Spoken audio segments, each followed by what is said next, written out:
Welcome to DES209. This is our second class this week. Yay! Yay! Yeah! And there's people here. I'm so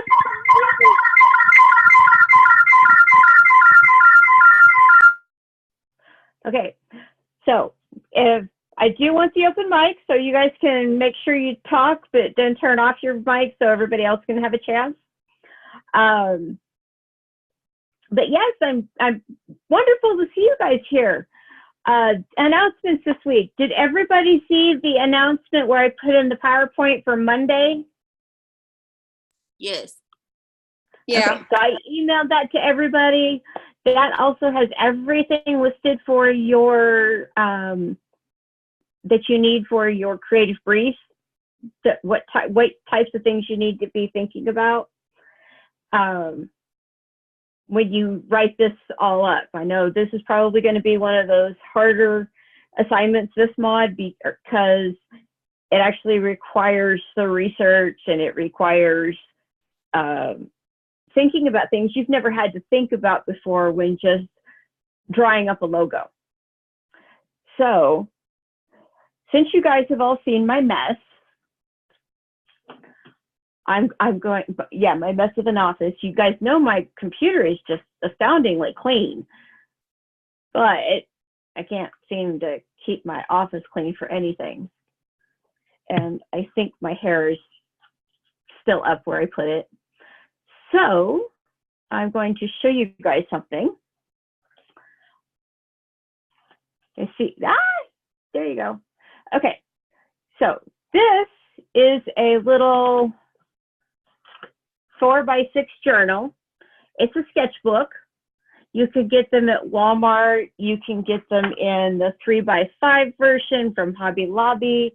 And you can also use the great big ones. I happen to like the little ones. My daughter uses the small ones for carrying around and just doodling everywhere. And yes, you will see it's a Wyoming roller derby t-shirt. Anyway, this is from my master's program, and we were redesigning a poster for a man named Kandinsky. And I will show you. He is so hard. Yes. Which poster? No, that's not it. Images. So the man is very, very creative, loves patterns, loves colors. But he has a poster.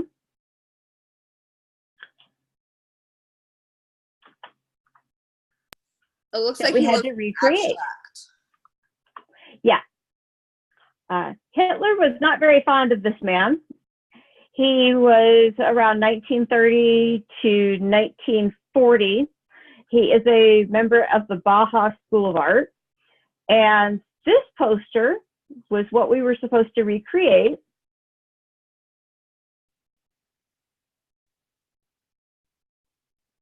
So you can tell there's a whole lot of stuff here. So these were my sketches. You'll see that I've laid out the whole poster in a small format and wrote down what I was thinking as I was drawing it out and keeping notes to myself about how I wanted it to work. And the reason that we do this is because it's called a process journal. Now, I know you guys are thinking, oh, I've reached the 209 classes and I'm starting to think about putting work together for a portfolio. And I'm here to tell you guys, they are starting to look for things like a process journal. So everything from word trees to lists, all kinds of things is what they're going to be looking at to how you got to the original product. So I'm not going to require that you guys keep one, but just remember that when you're working on stuff like this, and yes, I actually had to work on creating a font and a clip out, knockout font for Photoshop. So it's a pretty big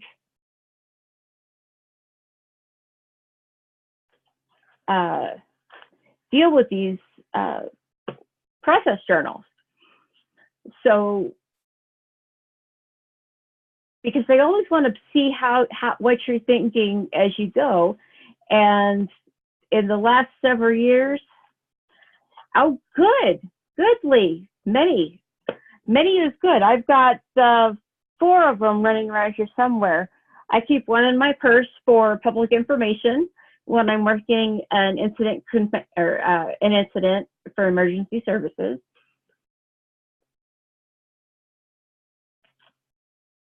That I use to write down information if somebody needs it. And I have another one that reminds me of you guys. It says I'm waving the books in the air and I turned the camera off. But I want you guys to start thinking about this, especially since we're doing logos this week. Oh, good. Lee has a drawer full of them. Awesome.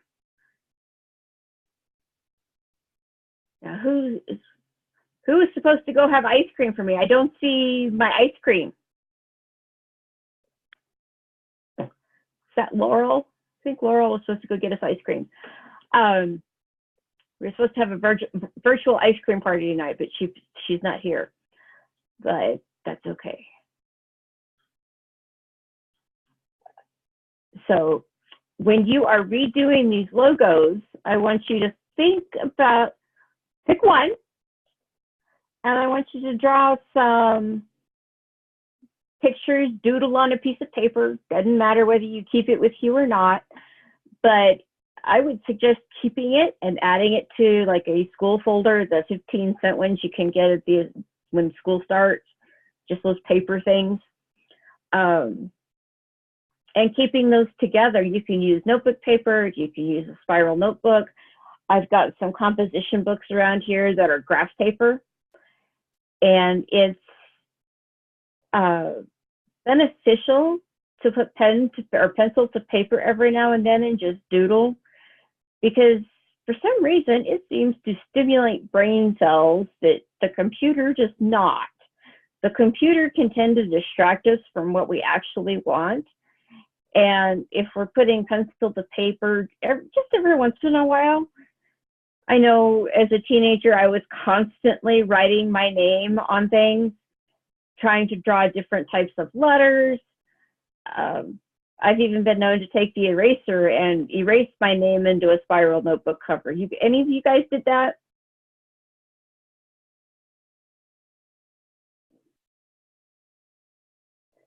Yeah, Lee.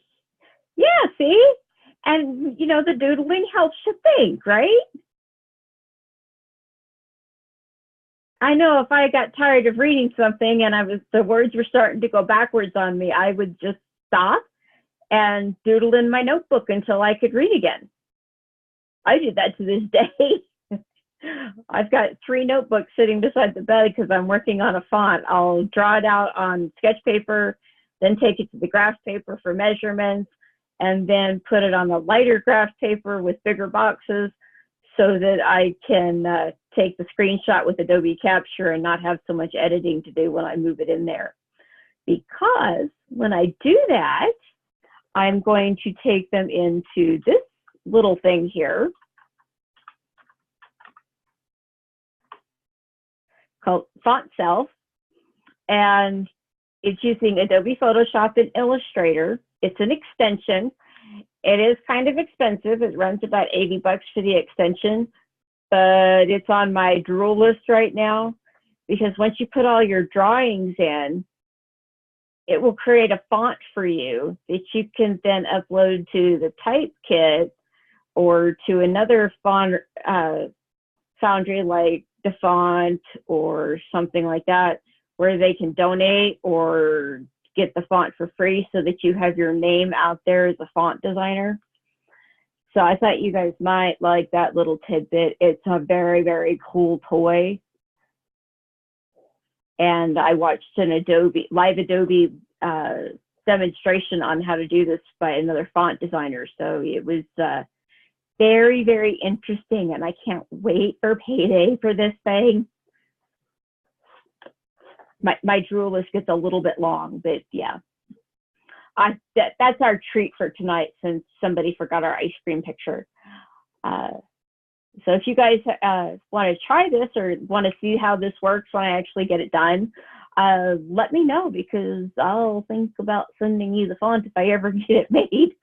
Drawing those letters is time consuming. Because I'm trying to, it's called script text.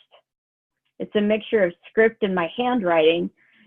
So it's looking kind of funky at the moment. So we'll see how that goes. But what do you guys think of this? On Font Self, you can't, but the font has donate to the designer. You can set up your own foundry with a website. You guys are going to be learning that here soon. I thought it was just the coolest thing in the whole world. I mean, just watch. Let me turn on the sound for this so you can hear it.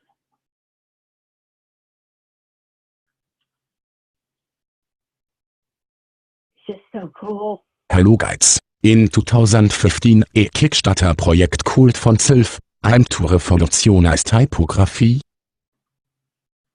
Today, it's 2017, and Font Self is finally bringing its color font creation tool into Adobe Illustrator CC.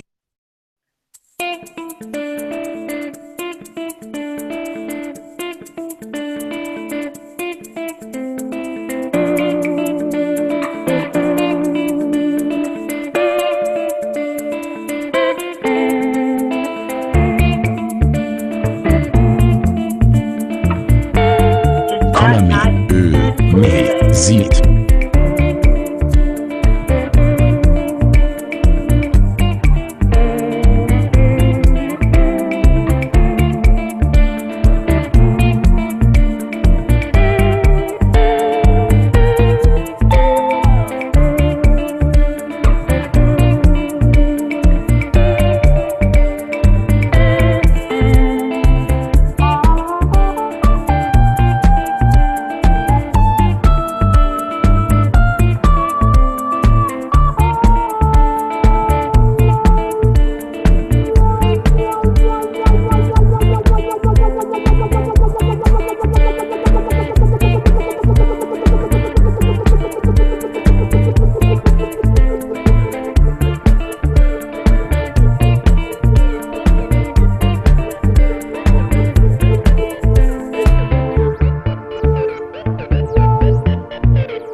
I am Johannes Gutenberg, and I approve this message.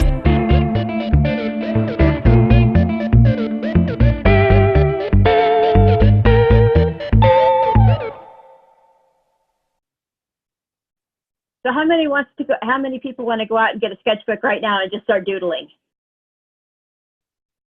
Because you got to have the doodles first. I even do doodles on my creative brief. So it's not unusual for me to have a file for a client with doodles all over it, because I take the file with me when I go meet them or talk to them on the phone. And while they're talking, I'll have paper either inside the folder or on their creative brief and be doodling away while they're talking to me, because they're putting out words for me that I need to use for inspiration. So back to our PowerPoint. You guys know that everything is due by Friday or Saturday night at midnight. If it's not done, we're going to do what? Anybody remember? Yeah, submit and then resubmit. Yep, turn it in anyways. You can always resubmit it on Sunday after you finish. I know you guys, some of you have 2 design classes, so I'm going to be pretty lenient on those resubmissions. So Monday we talked about the contrast. We talked about adding it and how it works.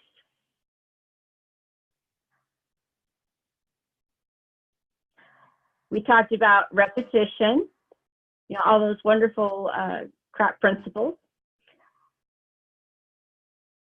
We talked about alignment and proximity. Like the proximity between me and my mother is about 60 miles away, and that's just perfect. I can get there in an emergency, but she can't drop in unannounced. I love my mother. I just don't need her trying to clean my office. I like it this way. She cleans my office again. I'm going to go clean her sewing room and see how she likes it.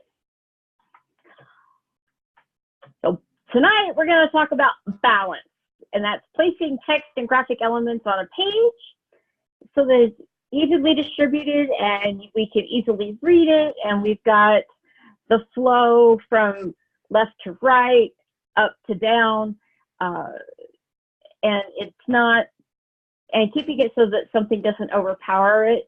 We like balance, we like symmetry. However, symmetry can be overdone. As I keep telling my sister, she does not understand. She does not need to take a ruler to everything I send her. So how do we achieve balance? Well, we can achieve it by color.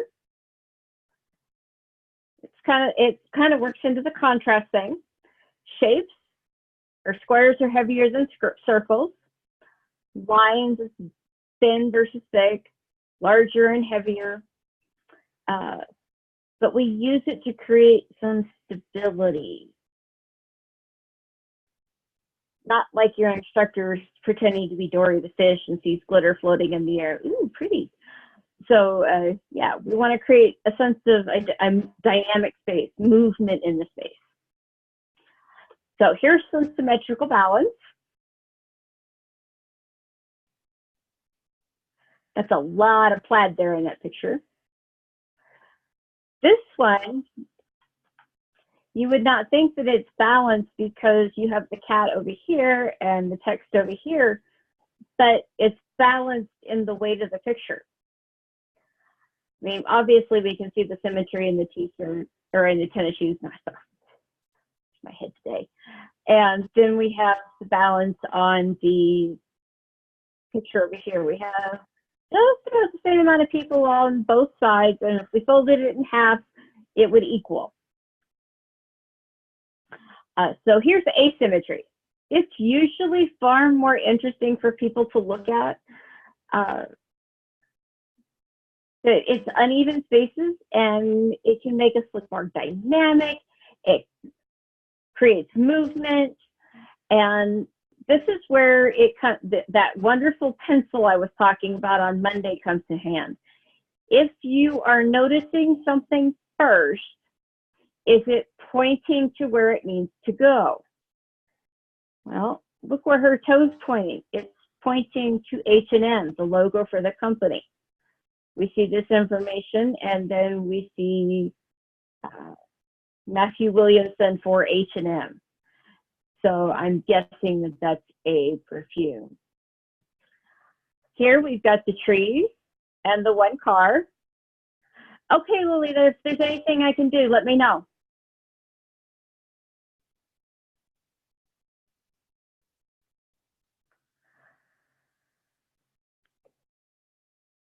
Okay. And then we've got the nice little chess pieces over here with the, I don't know if that's the knight or the king. I don't play chess. But I do like the layout because you've got the squares and the symmetry. And I love the tiles. And then everything seems to be, we've got an even number over here and an odd number over here. So that's the asymmetry there. And that kind of goes along with something you guys probably have not heard before, the rule of thirds. You guys heard that before?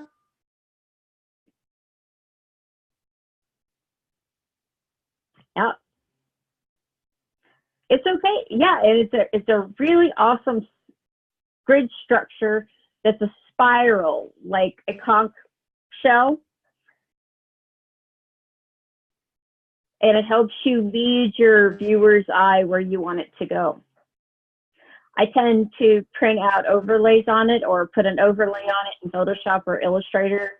Sometimes even in InDesign as a template layer, and then turn it on and off if I want to see how everything's working. So we might play with that a little bit tonight. Positive and negative space. It's a designer image around the inside the actual design element. It's putting something that's implied. And it's just as important as the actual text. Right, the rule of thirds is good for adding depth to a photo. It's also really good for how you position your elements in your designs, just like you position your camera to get the most interesting aspect. So according to FedEx, they did this intentionally. It's the arrow in the E and the X. Have you guys ever noticed that? Never Pretty actually awesome. cool. Yeah, secondary shapes. So it keeps the logo powerful, and it's intended to communicate movement, speed, and the dynamic nature of their company. Well, FedEx, I'm sorry, you have a little bit of work to do in that area when it comes to getting stuff to Wyoming. Another one with negative space. Adobe's a really good example. The USA Network. And this one, anybody know the show that this one came from? Can you guess it?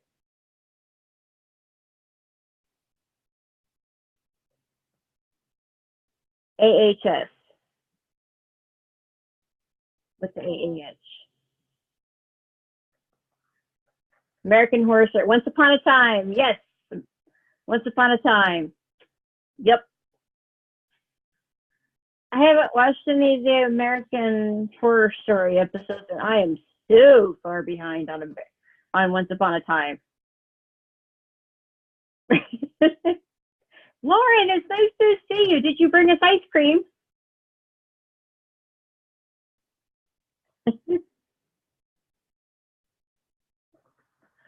Once Upon a Time is Snow White, Cinderella, Prince Charming, and they're all on Hulu. Elizabeth, go to Hulu. Okay, no ice cream today.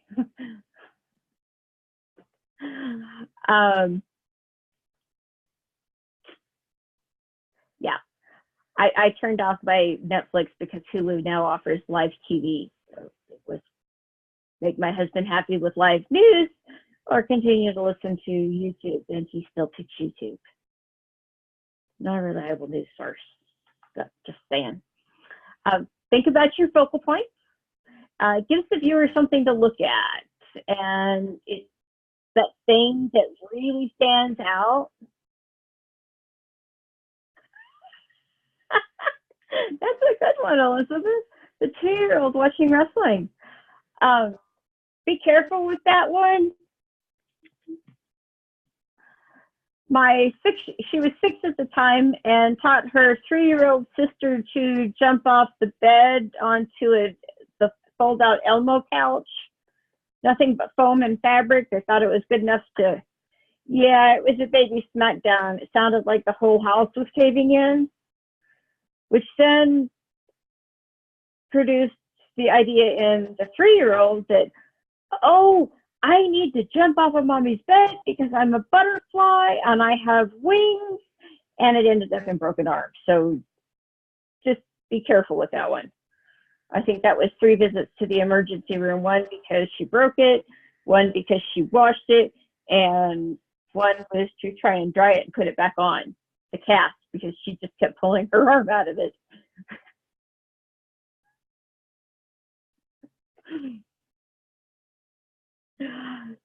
So just watch out for those broken bones.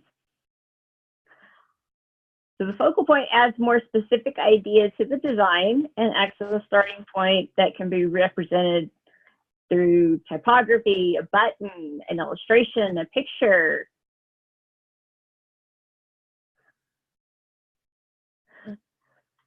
I lost it. So any questions about balance and focal point, the rule of thirds?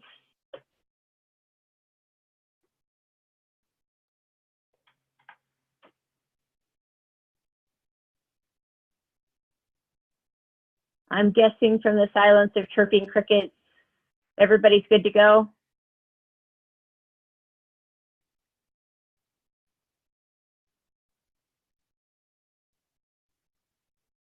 Yes, create your own logo. It can just be your initials if you want.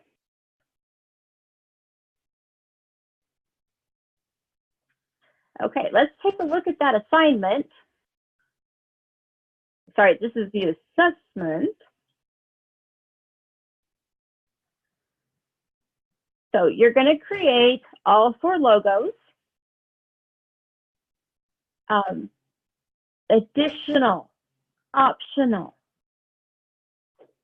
You can pick one of the clients, one logo, one client that you really like to work with. You've probably already picked it out, and you can redesign that logo.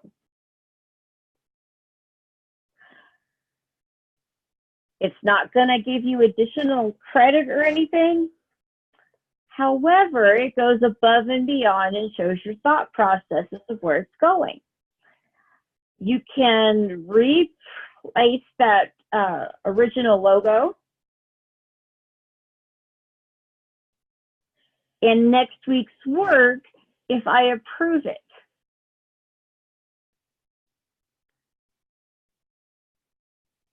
So if you decide to redesign a logo from one of these 4, which I have, that I know you guys need to see how to click it, save it, and then we're going to open it.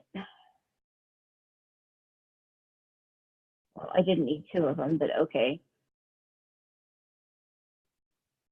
So we have Chill Out, Dharma Games, Everlure, and Fit Fun Food. And tonight, I think we're going to play with Fit Fun Food because it's a little harder and it has some brush strokes on it that are a bit wonky. So when you open this, take a look here. You guys are going to submit the Illustrator file and the PDF file. Why do you think I want the Illustrator file, guys? So you could see if we're remaking the logo correctly. I want to see your layers. Oh, okay. You guys have seen my filing system. I'm kind of anal about those layers. You guys remember that DES209 robot? Oh, yeah. Yeah. How many of you lost sleep over that stupid thing?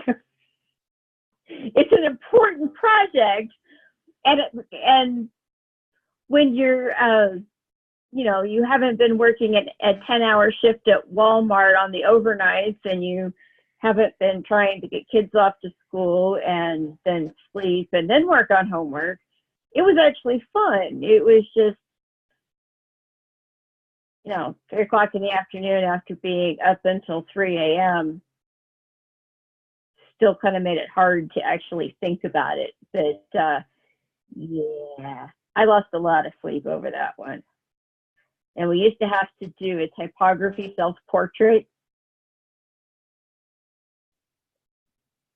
That one, I was up for over 24 hours in a row because I was afraid I was going to lose my place on the layers of where I was at with the text on a path tool. So, it was fun, and I loved it because I couldn't put it down. Kind of like a good book. So the criteria that you're going to get graded on this, I know it's only worth 50 points, but it's going to affect your final grade. Got to post it on time. You have to tell me which logo you're using, which you're going to do in the creative brief anyway. You're going to use Illustrator. You're going to recreate all 4 logos using the vector tools, font, colors, everything you need to do. And craftsmanship. This is how closely, best quality work. This is how close your logo looks to the original.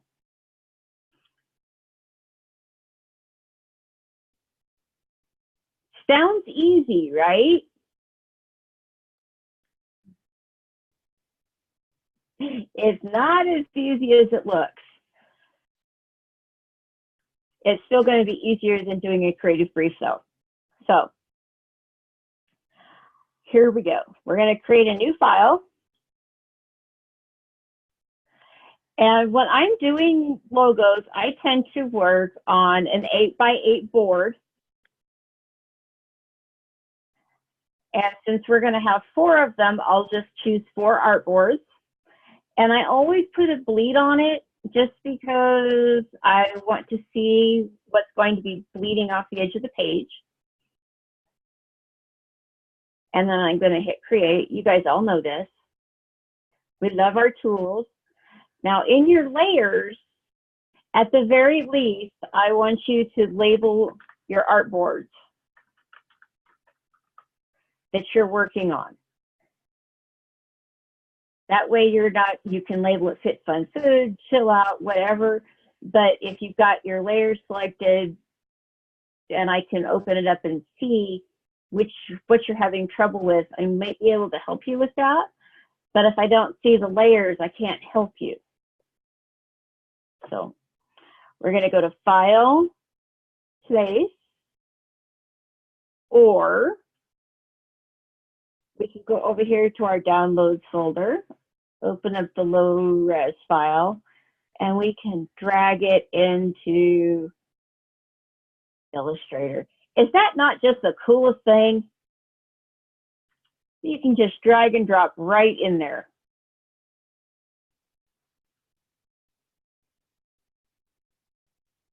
I'm going to center that out. And I'm actually going to cut it because I got it on the wrong layer. And I'm going to go to Edit, Paste in Place. And I'm going to make that a template as soon as I have more information. So I actually want to take the opacity down on this to about 75%. And I want to lock this particular one because I don't want it to move. So I'm going to go 0. Command 0 just takes you into the perfect view size, usually. And now we're going to find some text. Now, there's a couple ways to do this. You click to get a text. So I can type fits. Oh, I don't want a tab space. And I can pull it over here. And it looks like Myriad Pro is probably going to be a really good fit. Hold my shift key down, rotate it to match.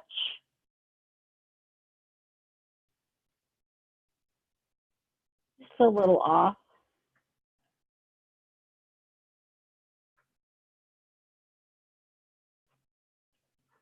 Hi, Randall. Welcome to class. Glad you could make it. So now we've got the word fit. We know that food is going to probably be really close to it, so we're going to copy and paste it. Line up the F. We're going to type food, O-O-D. So really, really close there. So I can just edge that down. Okay, so I've got 2 layers here. Got my template layer. I'm going to unlock it now. Oh, never mind. Just turning it off and locking it will be good. For fun, we're going to have to play around a little bit. So we're going to type fun again. Now you notice I'm just clicking and typing instead of drawing a text box. Does anybody know what happens when you draw a text box versus just click and type?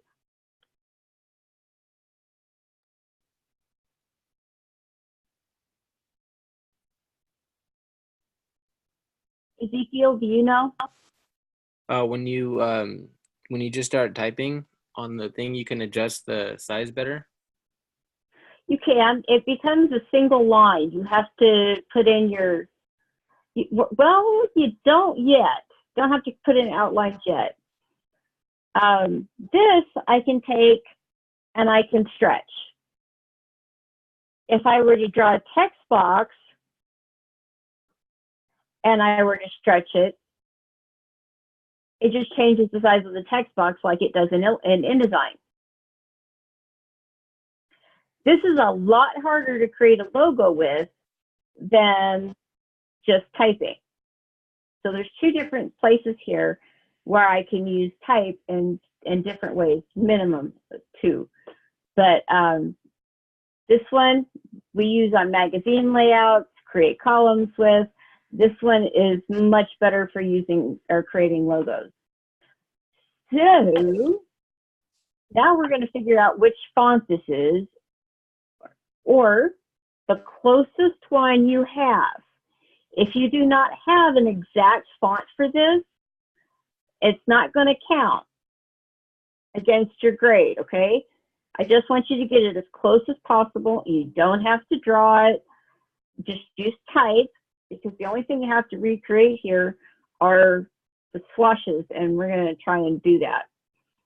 So first we're going to figure out which of my wonderfully scripty fonts is going to match. Now, normally I would say, oh, that could work, but not for a recreation.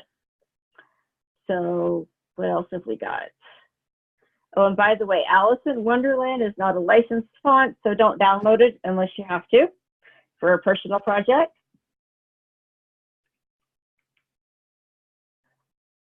This happens to be my daughter's name on her dresser. I love to print things and use them as templates. Let's see here. Bleeding Cowboys isn't going to work. Why? Does anybody remember?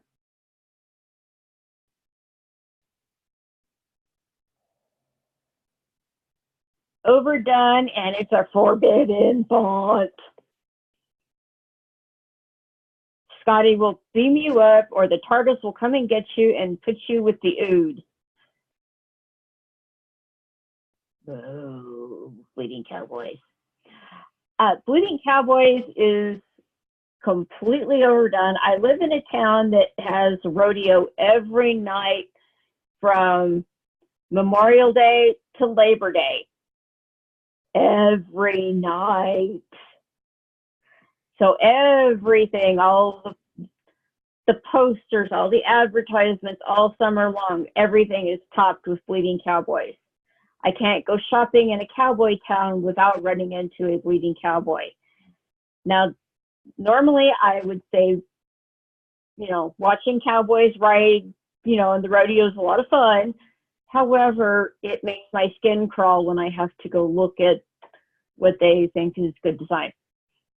They could easily use something like Bodine or that one's closed. Bradley's closed.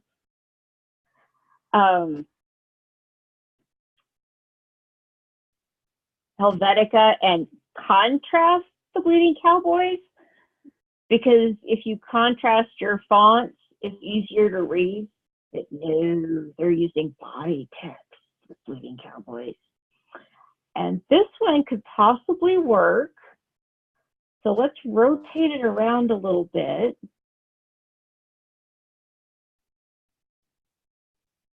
Okay, so I need capitals. And normally I would say never ever stretch a font. However, in a case like this, where you're trying to create a logo or recreate a logo in our case, we want to get fairly close. So this Bradley hand is bold. Maybe we can put a stroke on it and see if it will be a little bit thicker. This is very close, so we'll keep it up here as an option. And I'm just going to paste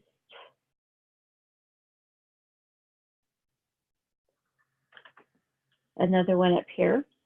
And I really like using the text boxes this way, the text lines, because I can just, you know, change it, the whole thing, just by selecting on the box. So no Cherry Bell, no Comic Sans, although it's another one that's close. So if it works for the logo, Convoy could work.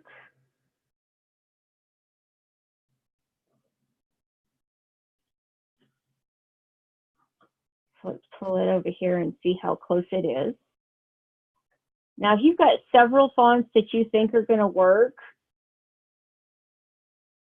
test them out.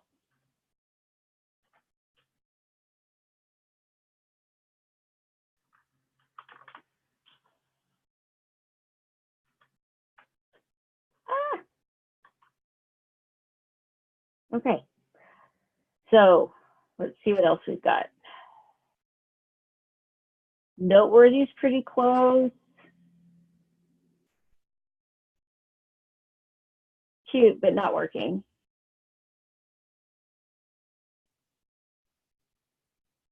The felt marker is a little too thick.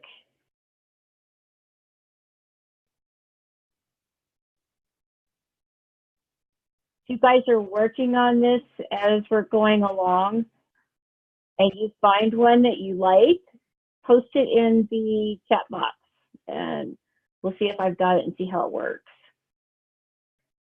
I like the Smoothie Shop font, but not for this logo.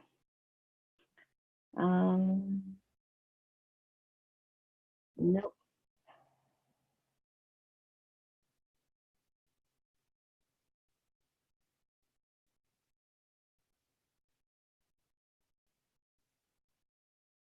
Okay, I like the Sugar Plum. That one's a possibility.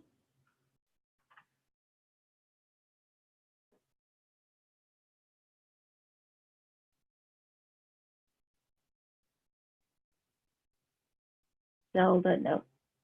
What else we got?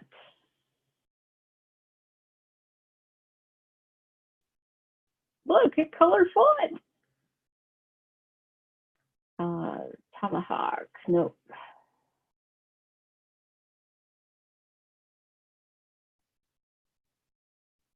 Cute, but not. Okay.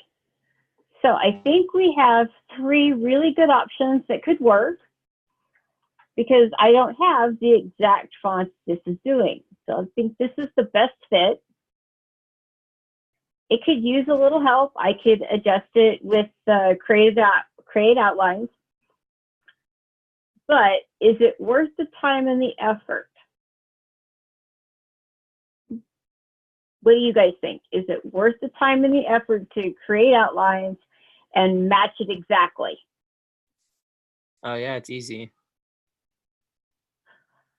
It's a yes and no question. There's not really a wrong answer to this one. It all depends on, well, yeah, it's worth going the extra mile, but you could show, look at your client's budget. Do they have the budget to purchase the font or the license to use it? If you can find the original font, do they want to pay you to spend the extra time? Because individual points, everybody remember the pen tool? They're not that fun to play with, right? Especially when it's something that's already created. Does your client want you to put the extra hours in? Do they just want a couple of concepts and choices of which one is the best fit that you already have a license for? So it's really up to your client.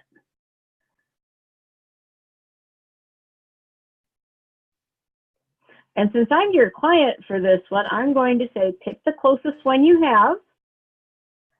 If you want to try and use the pen tool to, or the paintbrush to do it with strokes, you can. I'm not going to say don't try and go that extra mile, but I also know if you have other clients, such as another design class, and the deadlines are the same, I'm not going to say I'm going to count off for it if it's not close. So there's a couple of options you have, and I think Bradley Hand, I think, is in the type kit. So, you know, pick the closest one you have, or draw it if you want to. But remember, it's that craftsman thing. And if you have an issue with not having the font and you want to leave that option up to your client, put a note on the design when you turn it in and say, this font is Bradley Hand Bold. I don't have one that matches it exactly. Do you want to spend the additional money on creating a new font or purchasing one? Give them that option.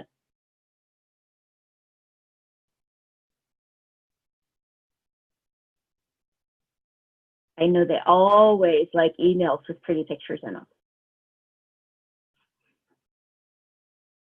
So, what do you say we get started on those strokes? I know you guys are just loving this thought. So we have this wonderful tool here now. It's called a curvature tool. Looks an awful lot like the pen tool. And it's going to curve whichever way I want it to. So I only need this one spot. However, now I need to pull these out, so because it didn't do exactly what I wanted. We're going to get the convert anchor point tool, and we're going to pull out the handle. Gotta love handles, right? And we're just going to pull it out until they match. We can make this one a little fatter. Trying to get it kind of centered. Gotta love the handles, especially when they go into another artboard, right?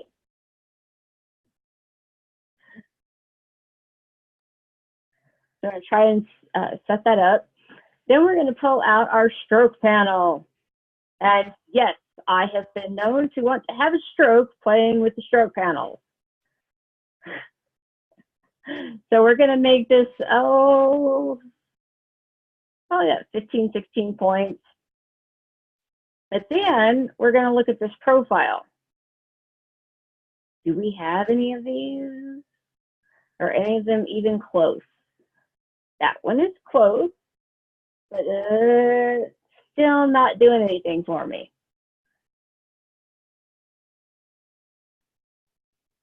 So I can look up here in basic. Oh, I like that one. That one could be a decent brush. But I also have a library here. I've got calligraphy, I've got ink. I've got some lovely ink splotches.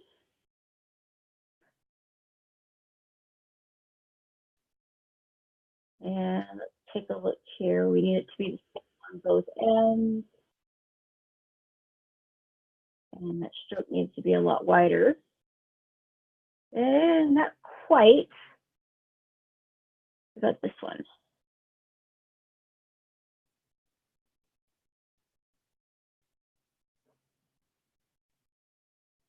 This one's really close.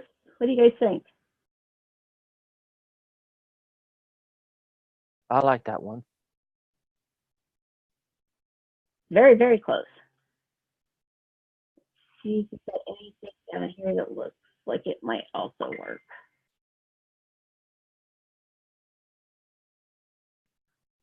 Change the profile. I'm thinking this one's our best bet. So now that we have this, we can adjust it with the Convert Anchor Point tool again. And actually, we're going to use the pen tool. And we're going to make sure that our anchor points are lining up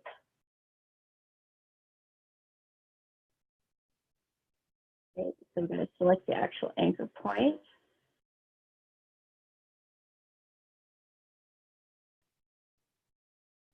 We're going to adjust them so they look as close as we can possibly get them.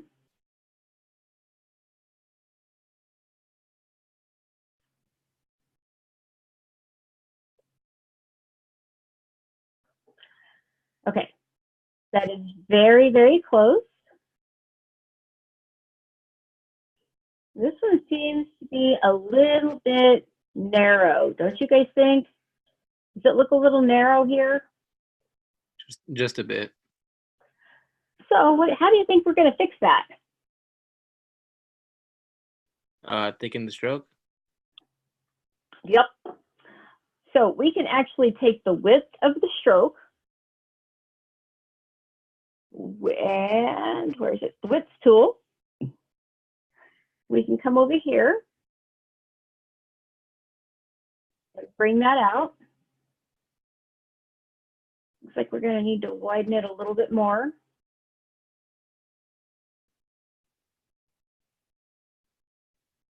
Now it's too thin or too thick here. So we're going to just make sure we pull it out to match.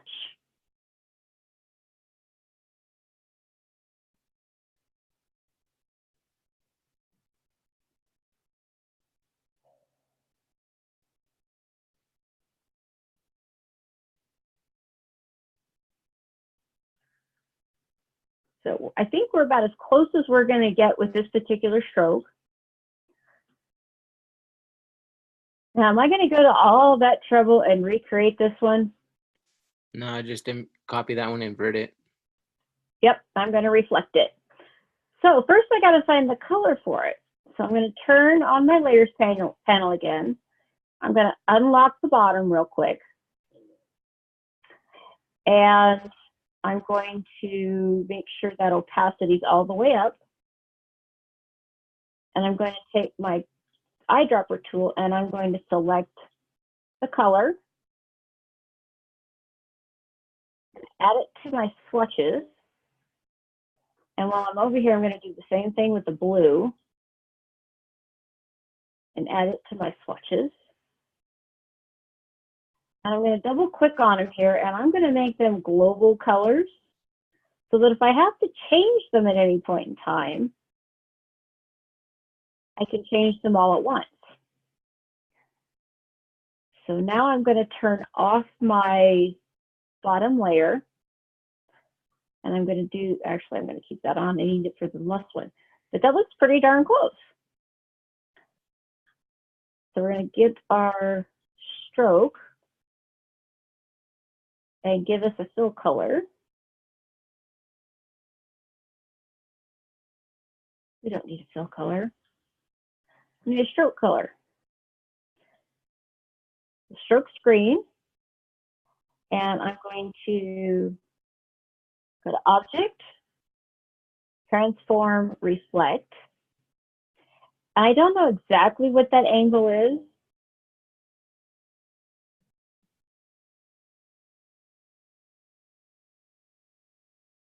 But I can use the angle tool here.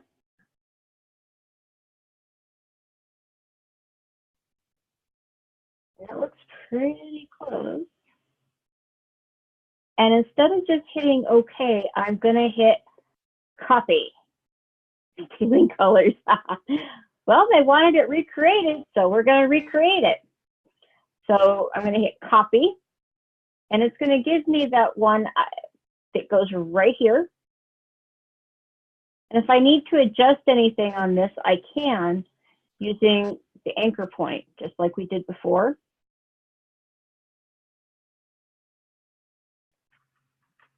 Make sure you've got just one anchor point selected.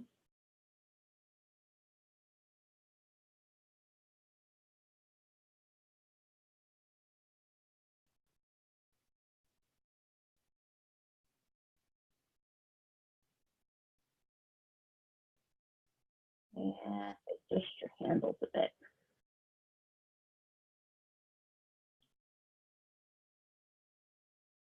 Okay. So how close do you think we got?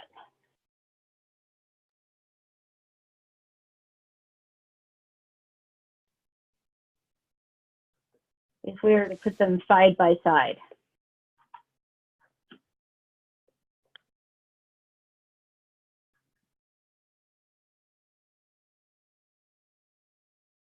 If we put them side by side, I notice that my colors are a little off. They're not as bright. I need to put the green color on here with the matching stroke. So it looks really close.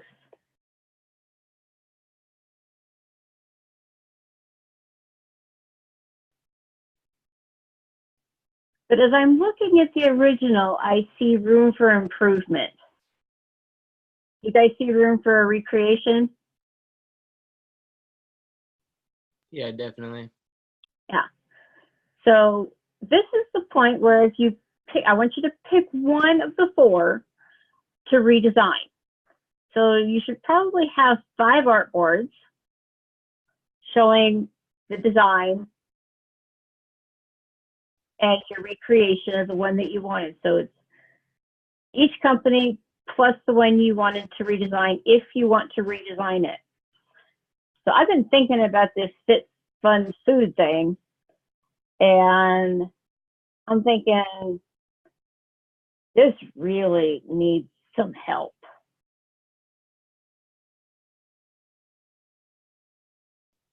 It really needs some help, guys, don't you think? Do we really need swashes and a logo? Can we get by with just text? I know some of you just came out of typography class, so. Yeah, I know we can for sure. So I can just actually, yeah, I'm gonna have type fit.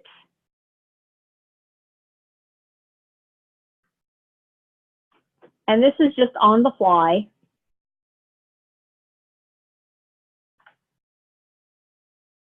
And actually, I'm going to delete those and start over again. And copy, paste.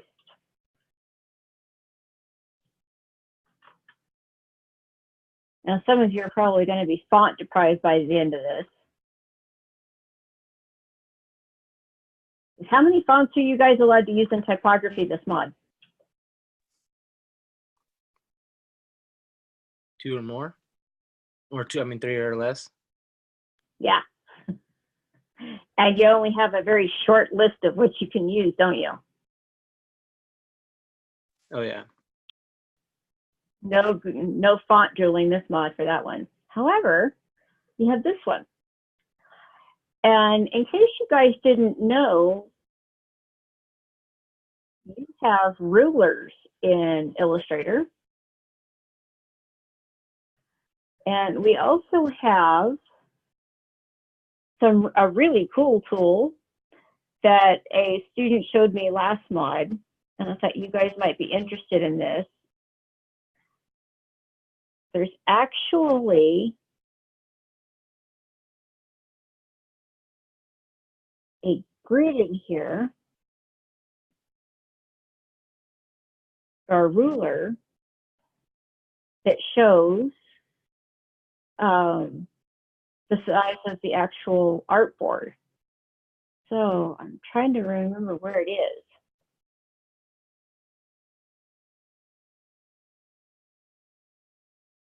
Where did it go?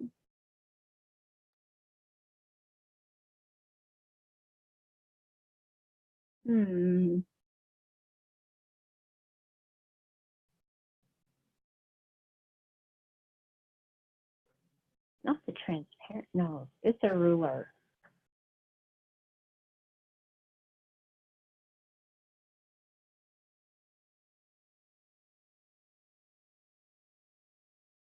I will have to remember where that ruler is. In the meantime, we're going to use what's called the alignment panel. And I want to align all 4 of these words. Is that not just the coolest thing? Now, if I want to distribute them to be equally spaced on the artboard, I'm going to align to artboard, and I'm going to distribute my objects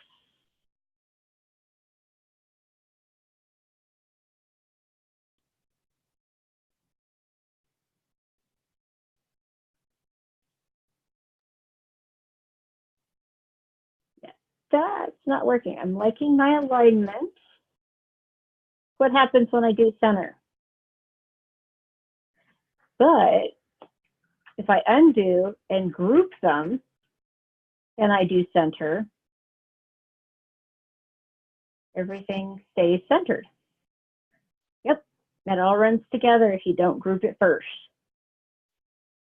Now, can anybody tell me what's going to happen if I have my project either very, very close to the edge or running off? What's going to happen when I save it as a PDF?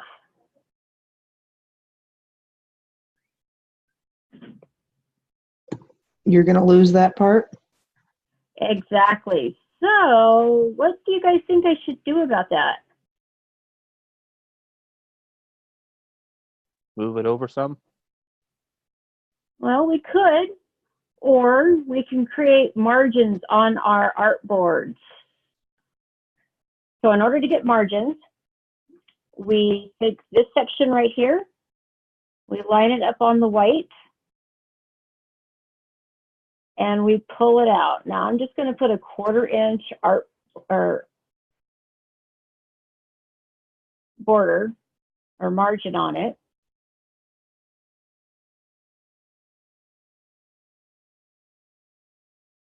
If I was a smart person, I would have put a layer just for guides, but you know, I saw something shiny, so I had to do it again. So if you manage to get the top parts done, you have most of the bottom parts done. I'm just eyeballing that, and I can correct it if I do this. Oh, just a little off. Kind of like your instructor, just a little off.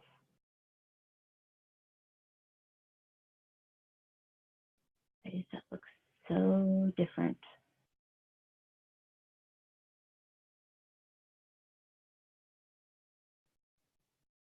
I'm eyeballing that one, it didn't look right.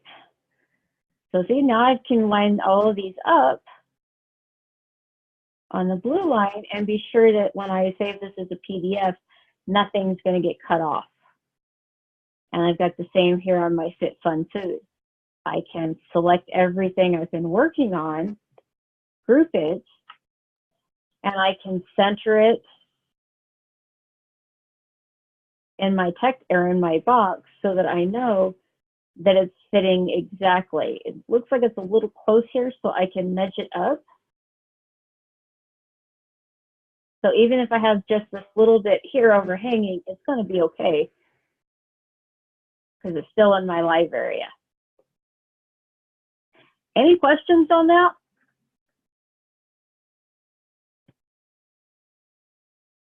And once you have all of your guides fixed where you want them to be, and I'm just going to eyeball the last set so you can see this. You can go to View, Guides, lock your guides. That way, if you accidentally click on them, they don't move.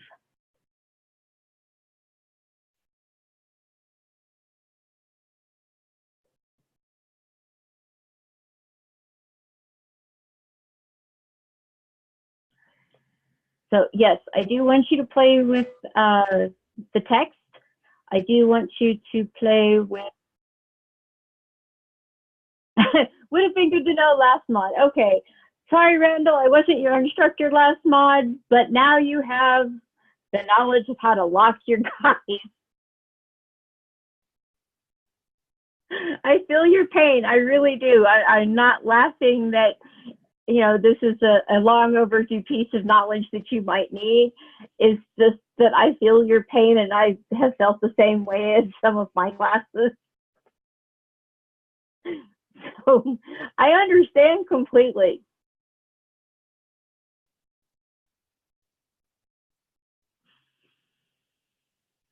It's almost like ripping your hair out to know that it was that simple to do, isn't it?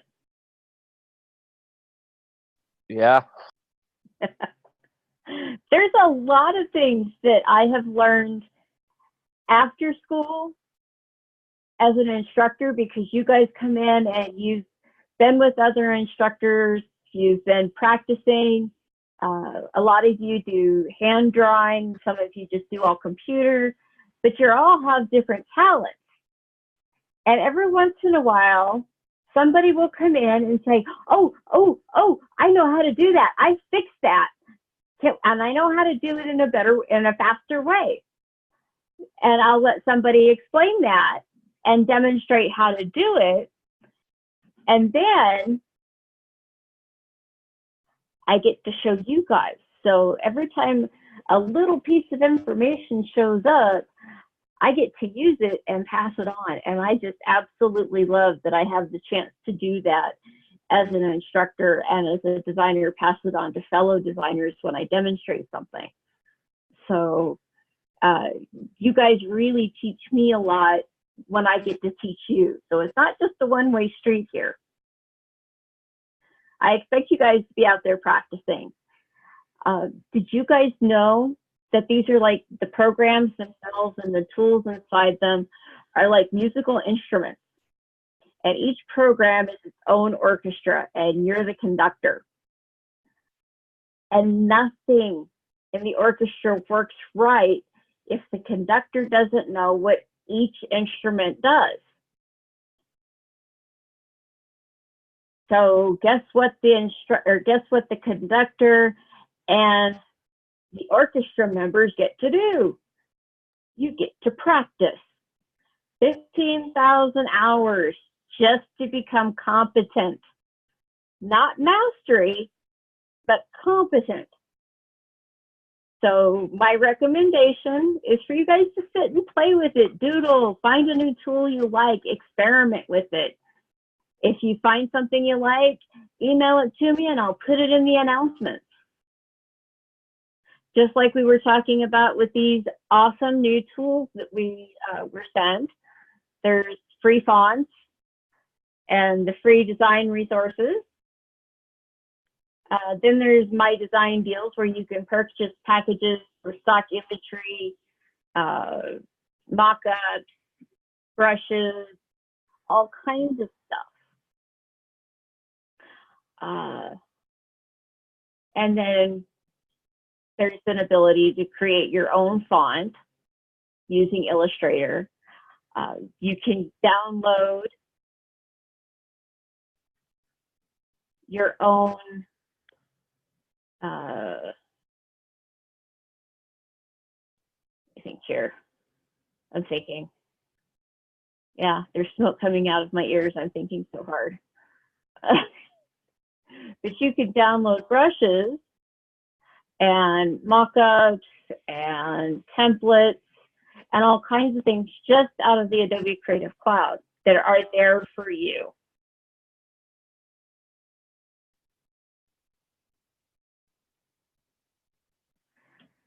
So tell me, guys, which logos are you guys going to be focusing on after you get your recreations done? Anybody have any ideas what they're going to do yet? Probably the ice cream one or this one. Okay. Who's going to do Everlure? I thought that would be a fun one to do, but I'm not sure. Everlure can be a lot of fun, especially if you do it as the redesign. You could think about switching up the colors, maybe making an alternate. Okay, layers.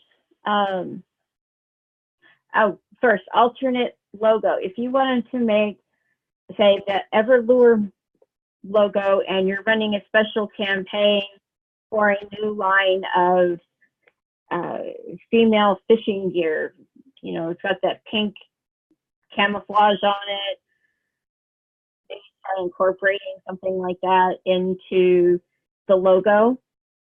Say Realtree is sponsoring it through Everlure, and they've let you use their pink camouflage, and you make a knockout text or a clipping mask of the font with that background, opens up a whole new world. Ice cream, since we had a major discussion on it.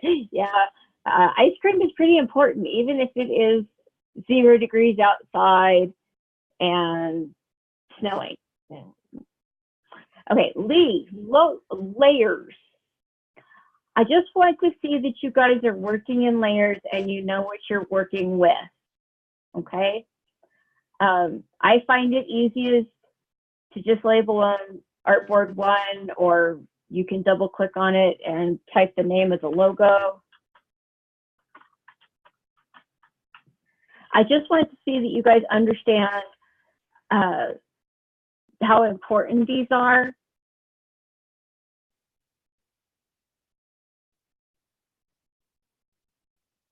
And how the organization in Illustrator alone will help keep you on the right track and keep you organized so that you're not trying to align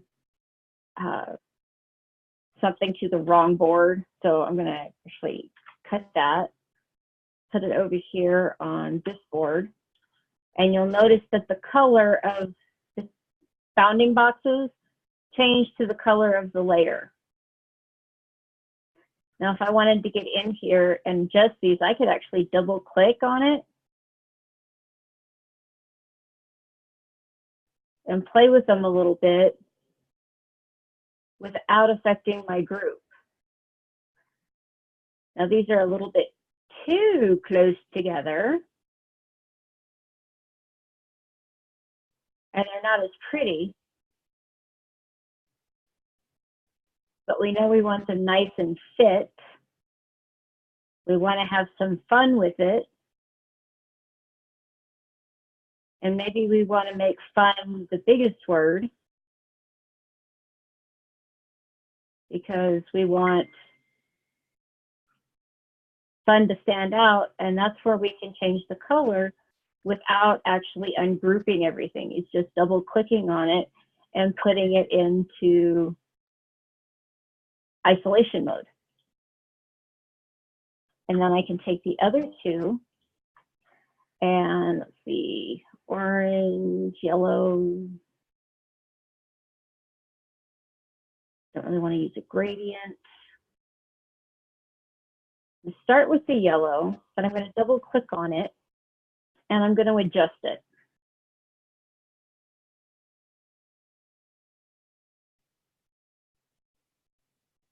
Take some of the yellow out.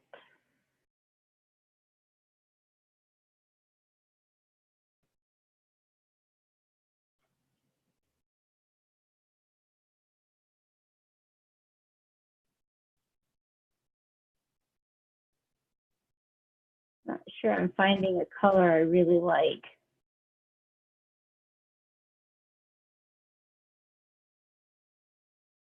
Ooh, I like that green.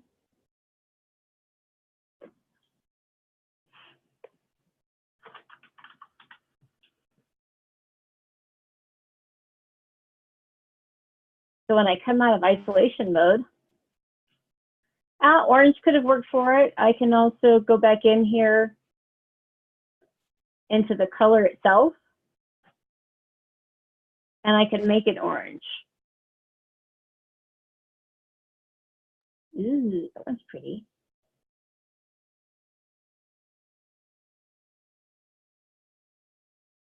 Maybe we had a stick of green in there somewhere for this one. So if I just wanted to label a little bit more blue in there.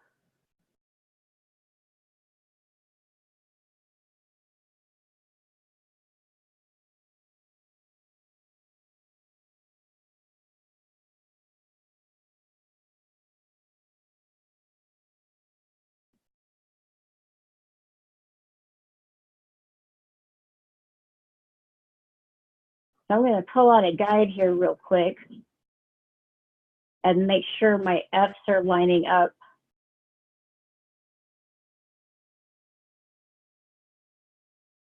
On the top and the bottom.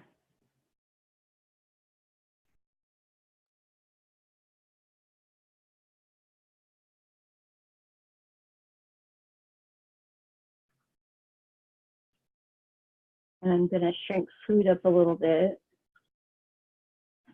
Hey, now we have a logo.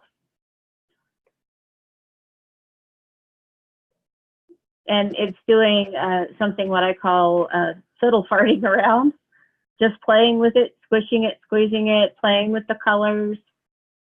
Now, when you guys are all done, the easiest way to make your file smaller, if you're noticing that it's getting bigger, is to go to this little button here, select all unused colors, and hit delete.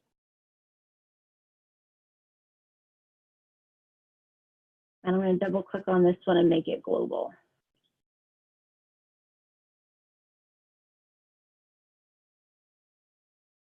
So there's a lot of fun you guys can have with this. Everything from stretching to creating outlines, objects. And you notice this guideline turned red. Did you guys notice that? It turned red because it's now part of the group. And if I move the piece, the guideline goes with it.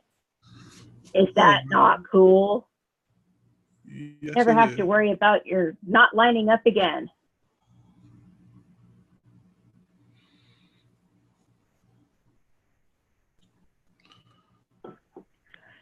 Let's see. Has anybody played with the shape builder tool? I have a No. little bit. Little bit? Well, we're going to play with it. We're going to go to object, or sorry, type, and we're going to go create outlines. Got a lot of shapes in here. So I'm going to double click in here. Make sure I have everything selected. Get my shape builder tool. And I'm going to combine my F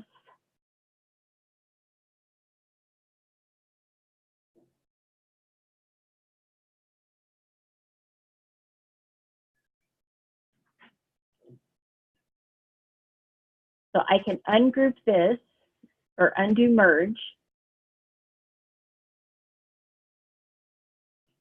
But now it's one piece. And in order to see that,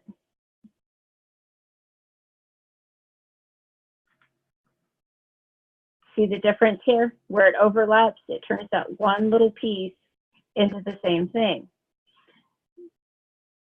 And that's when we start getting into the live paint bucket, and you guys should have already been experiencing with that, experimenting. Ooh, puppet warp. No, we're not doing animation. We're not doing animation.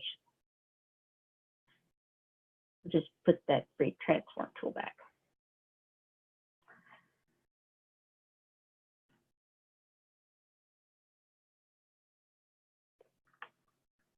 What do you guys think? Is that a cool tool?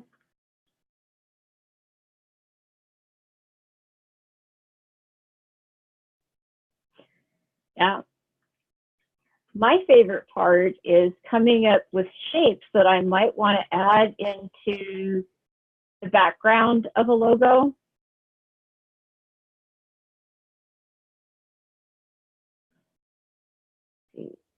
That one. And then maybe an ellipse.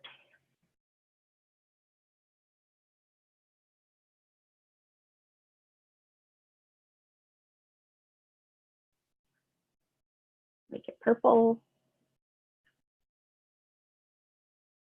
Select them.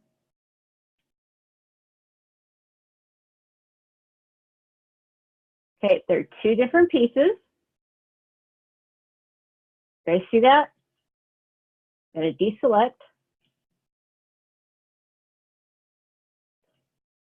And I can just move this one out a little bit to give it some space. I can undo it. And if I take the shape builder tool this way,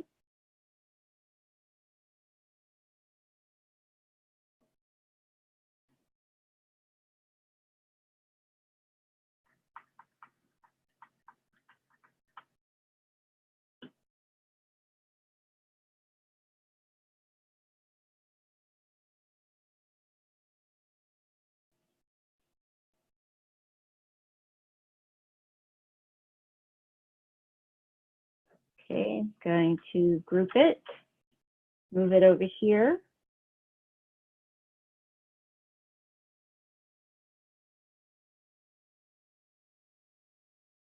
And since I now have a layer and I have this group, I can pull it under this particular group.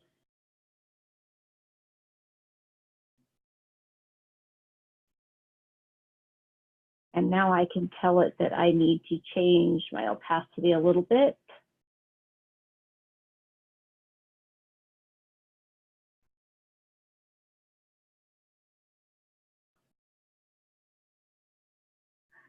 Now, if I don't like the opacity on it, I can change the tint.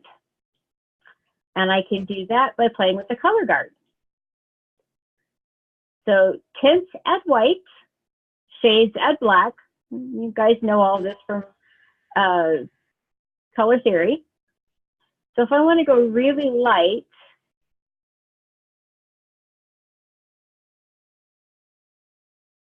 I still got the same color, it's just got white added to it so we can see it.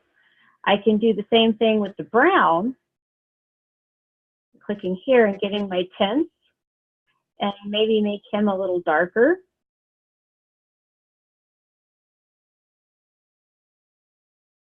So that I've got the contrast. Not really liking it so much that way. But I have the option to play with it.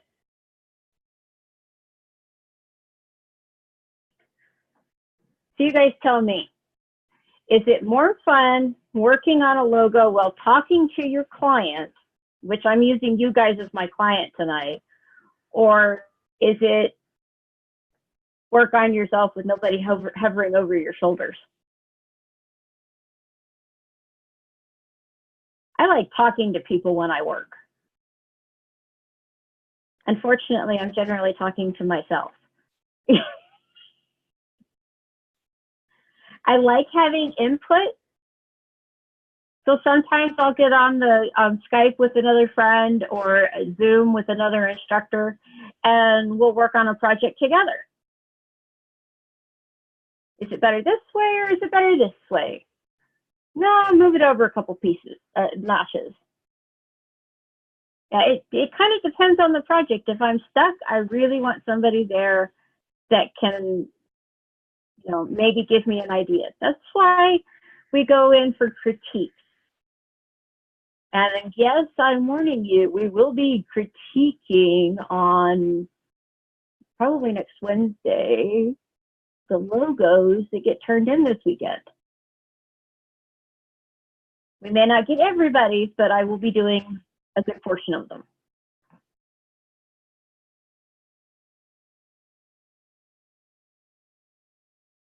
So we've got about 30 minutes left of class. Does anybody have any questions about the creative brief?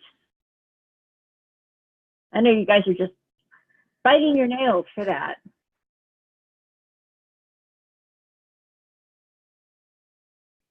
I know a couple of you've already been into the Student Success Center for help, so I'm hoping you're getting what you need.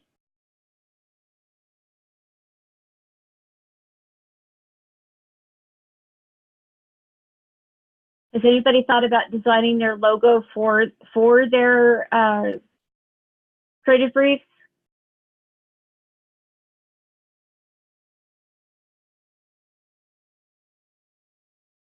Anybody even thought about those yet?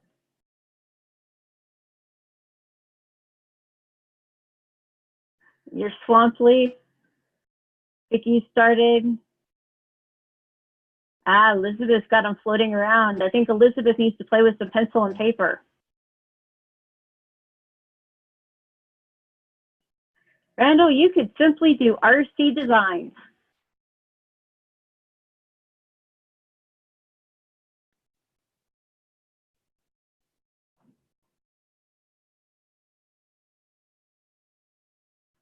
Do you guys want to see what my personal logo looks like for my company? Yeah. Aha. Okay. I will show you.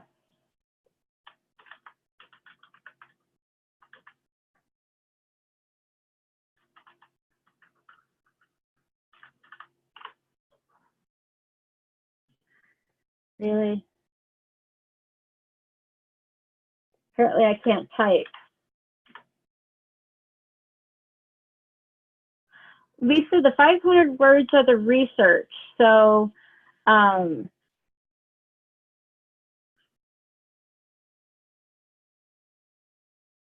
that's my simple word mark there, guys, the JTC. The 500 words is supposed to be the research for the questions that we went over in Monday night's PowerPoint, which I emailed everybody. So give me a second and I'll pull it up.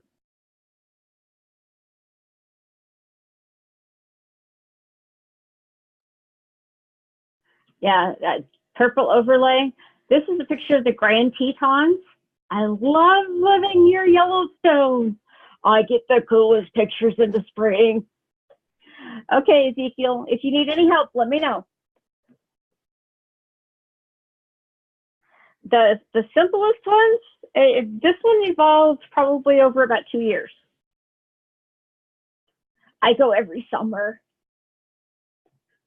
I'm still debating about whether or not to go to graduation this summer. And if I do, it'll be going to the park and I will be seeing that.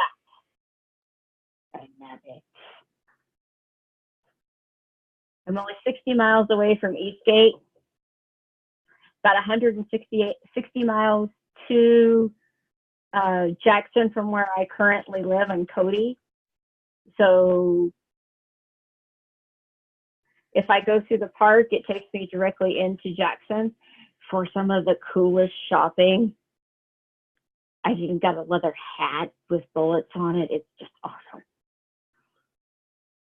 I'm afraid to wear it anywhere in case I fall asleep and crush it. Shopping is great for inspiration, especially when you have expensive things to go look at and pet and feel and touch and get all the tactile senses working, and then go eat Thai food in a Western town. Elizabeth, I shop on Amazon all the time, simply for ideas. See what's current. And you know, I'm lucky.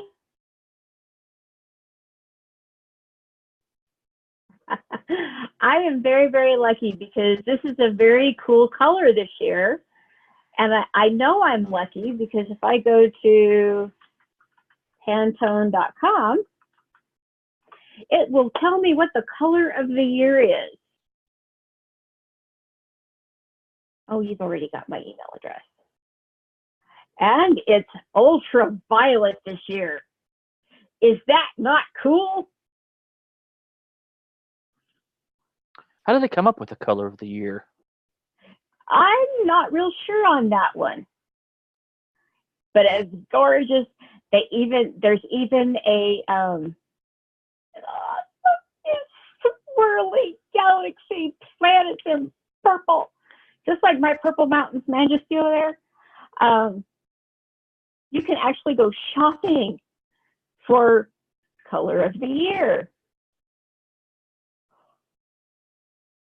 So as designers, we have all this stuff that we can come into working with. And then Pantone color of the year, which I just screwed up. There's the Color Institute. They have consulting services. So they all have that fun stuff. But I did want to show you guys that I don't want to shop Pantone. Shop Ultraviolet. That's what I wanted.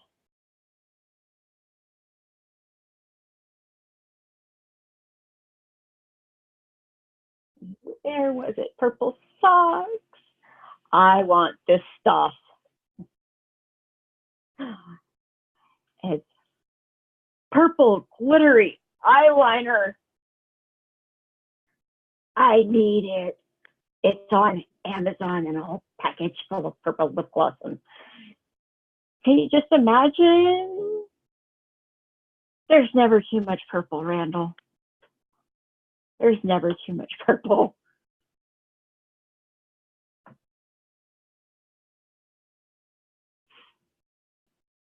I thought you guys would be interested to know that you can find the color of the year products that are going to be hot and trendy this year. I think I mean this one. But these are the colors that are already starting to come out on the market. They're being purchased. Look at this creamy eyeshadow. There's a kettle. Did I see a kettle? Oh, yeah, that one's pretty. Cast iron teapot.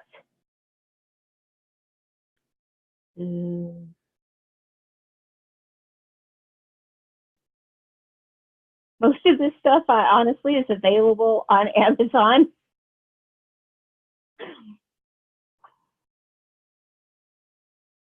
And if I was going to do ground team research or ground team search and rescue, I'd be getting this backpack. They'd know exactly where I'd be. I'd leave a trail of purple everywhere I went. Okay, I've got the PowerPoint pulled up from Monday. So I'm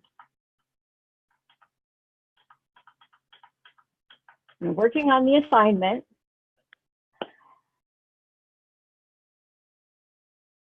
So if you're researching the questions you're going to ask your clients. I've got one purple wall in my office behind the computers. It used to be bubblegum pink because that's what my daughter put on it. Then I kicked her out of her room and stole it for an office.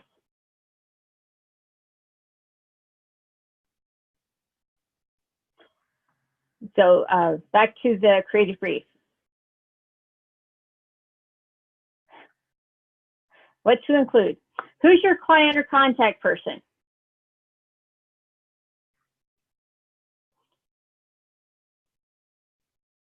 You guys can use me for that. Yep. Or you can make it up. Doesn't matter. All of my information is on the intro or instructor bio page. So you have all my contact information. Some of you already know how to text me. Awesome jobs there. Might want to sign them though, you know, put a little dash mark and say Elizabeth or Lee or Randall, just so I know who it is. Names don't automatically come up on my phone. Husband wants me to design a logo for his LLC. Is that submittable? Not for this assignment, Elizabeth, but if you want to work on it at the same time and get a critique on it, I will be more than happy to help you with it. Yes, Ezekiel. I'm just a little confused because I was reading the assignment 1, the creative brief, and it says to choose a client, but you're saying to make our own for our own self? This one is for your creative brief because you market yourself to your client. So this is basically going to be on your stationery as a designer to hand to the client so they know how to get a hold of you. By the time you're done with this, you should each have a copy of the creative brief because it's a contract between you two about deadlines, how much the budget is, and what needs to be delivered. So it is a creative brief to the client, to one of those clients, right, that we're doing the logo for? You're doing, yes, but Okay. the creative brief itself needs to have your information on it. And Okay. I showed you guys on Monday what Yeah, my the creative template. brief looks like. So if you want to take a look at that in the lecture, feel free to. Don't use the same design as the same logo or anything. Oh, Create man. your own. If your initials make a cute little dragonfly, that's one thing. So due date, you have to have your due dates on there. What's next? Budget. How much is it going to cost? That's where some of your research is coming in. You've got to know how much is acceptable to charge, how much the deliverable is going to be. Do you have to buy any stock photography? Do they want to purchase a brand new font? If they want a new font on this thing, you charge them for that font. If they want specialty gloss paper that you can't find anywhere but online at a certain place, you have to charge them for that. And you're going to charge them for the time it takes to do your research. Like I said on Monday, don't forget to page yourself. And who was it that gave us the DLS.com web link for the Department of Labor Services? You can find out what the going rate is for a graphic designer in your area. I have clients stretched everywhere, so my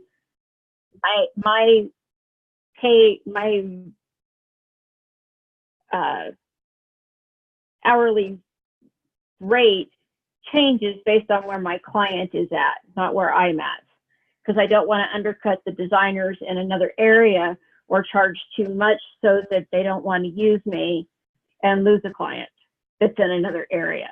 So it's a good thing to research. Main objective. What is the primary thing that this campaign that you're doing a logo for is about? We've got Chill Out. We know they're celebrating 50 years. Everlure. That one's pretty up in the air. Fit Fun Food wants to be up, hip, cool, and wants to make good food that's also healthy for you. Not like, just running through McDonald's every night. You've got to research what the target audience is going to be. Like for Fit Fun Food, you might want to target families with children, families who don't get out a lot. You might want to target towards some of the couch potatoes. Maybe Fit Fun Food is starting a new home food delivery service. You've got Blue Apron out there now, and a couple of other ones that are offering meal delivered that you get to cook as a family. So you want to research where they're aiming that at. I saw one the other night that was aiming to a widowed husband and a son, and then a family and a boyfriend and girlfriend having dinner, and a party, that kind of thing. So who are you marketing to? What's the timeline? Generally, your timeline is going to be the 4 weeks of the mod for this assignment. So I want you to work on the timeline, and you're going to have to look forward in the assignment, see what's due next week, what's due week 3, what's due week 4. And one of your assignments is a magazine ad. So when you're thinking about doing a magazine ad for publishing, is this meant to be a special for Christmas? When's the due date for Christmas magazine submissions? Because you know, a lot of magazines are already calling their clients about advertisement for next Christmas, so they have those filled before July. That's just the way the industry works. Because it takes time to print that much stuff. So have an objective. That's typically expressed as an action. What are you going to do? Is it a buy me, sell me, bring me more people? It's a call to action. What do you want them to do? Like I said, Monday, it's usually buy me. I am more than happy to go buy the ice cream. Just tell me where. If the client doesn't know what the purpose of the project is, find out how it's going to be measured. Do they want more foot traffic? Do they want more profit? Do they want to get their name out there more? And what is the most important thing that they want to convey? I know it says you, but you're thinking as the client. How do you want that to go? So ask design questions, and you're asking it yourself. Like I said, think about the colors, but don't give them a list of colors. What about the organic ice cream? You want to market organic ice cream for our 50th anniversary?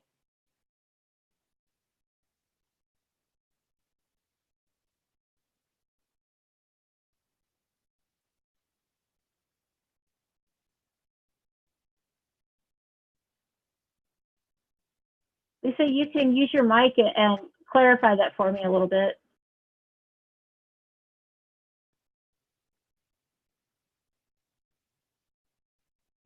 Versus Ben and Jerry's, where you get the sugar ice cream, the organic ice cream would be better for you. Yeah, that would be something that you would research as a It tastes good that would too. be a threat. So that would be a competition that you would be researching for the creative brief. Their competition.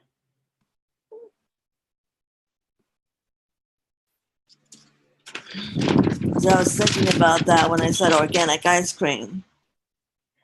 Yeah, you're going to research company logos. What kind of styles do you want to fit this to? What's the overall theme of the project, the overall tone? Do you see it happy and upbeat? Do you see it Very upbeat, very happy, very casual. Yeah, do you want to advertise black licorice ice cream and use a goth theme for it? Family orientated. Yeah, so you're going to research that type of stuff.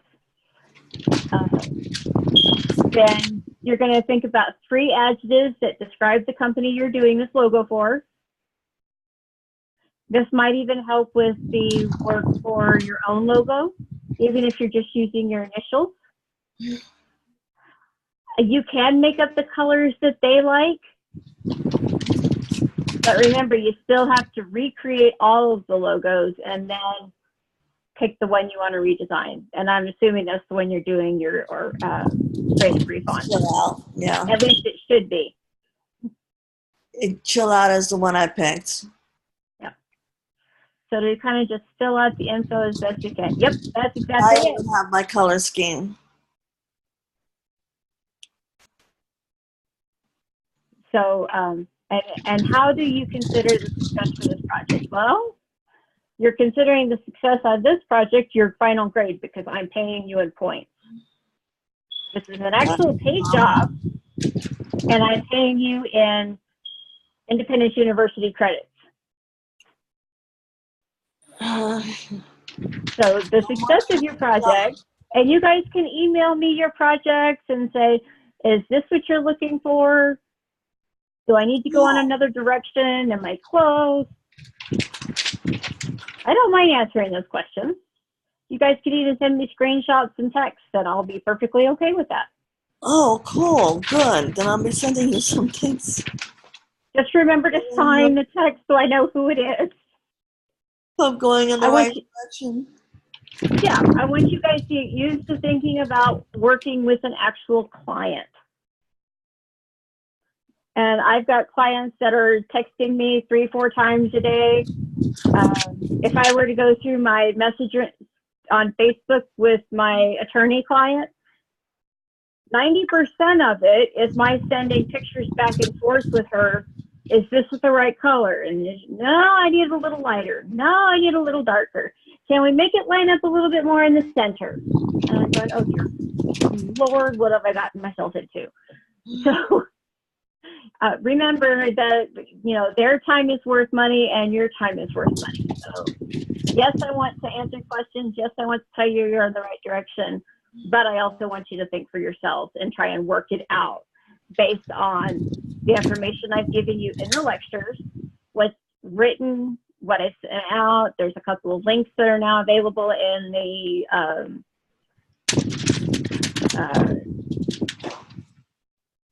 announcements. Oh. And I'll be posting the lectures again, so you guys will be able to have those with the transcribing on it and without. Those will be going up on YouTube because Zoom makes me clean up my recording folders. Oh, great. I need to watch this again. So this gives you all the information, and I emailed everybody out the...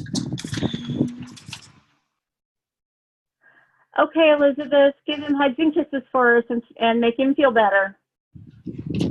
And pneumonia is pretty serious on a 2-year-old, so. Have a good night and let me know if you have any questions. So basically everything you need to do is included in this PowerPoint. Research what kind of photography of models and props do you need for stock photography, or are you just going to purchase stock photography versus having a photographer do it? Do we need to outsource copywriting to an attorney to have it drawn up? Printing. And you guys made me forget. We forgot to take our break tonight. Okay, who's going to be the break time warning person?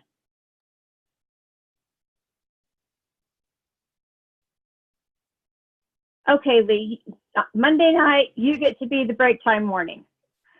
So remember, you got to have proofs, paper, inks, etc. Well, you got to remind me, Lee, or we can't take a break. The printing, the proofs, paper, inks, etc. Every time the printer has to switch out to do a color proof, they're expecting you to get that signed off when your client so they can print it as soon as possible. And most of the time, you're going to be the one that says, okay, that's the correct color. This is what they signed off on with me. Go for it. Because every time they have to take your plates off the printer, and you have to do the inks all over again. So if it's not right, you're going to end up costing more money. How much is advertising going to cost? Well, I happen to know that if I want to boost a chat box is fine for reminders. I pay pretty close attention to that most of the time. The cost of meetings and social media advertising on Facebook is basically how much I want to spend on it.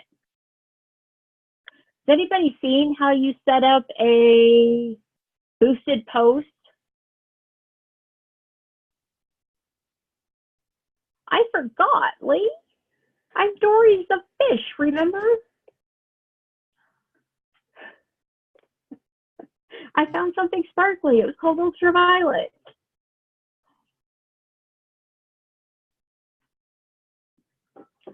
So when you go in and you're a business, and this is my personal page you guys. So yes, that's me in a roller derby helmet trying to teach my 3 high school best friends how to roller skate again. So I have a business page, and this is Rachel's law firm. This is her political campaign because she's running for judge, and I have a lot more. So I'm going to minimize these. I'm also in charge of Baldwin's Wyoming Political Watchdogs, which was a political campaign. Aspen Realty, the Lockhart Inn, Cheyenne Composite Squadron, Wyoming Wing Civil Air Patrol History, and the main page. I have a page for makeup. I have Wyoming Wing Encampment that I'm in charge of, and I have my company that I'm in charge of. So if I want to boost a post, which I have not done in a while due to, I probably ought to get a helmet, put the fall wrist back on. Maybe a t-shirt. Yeah, a t-shirt. Yes, I do custom graduation announcements.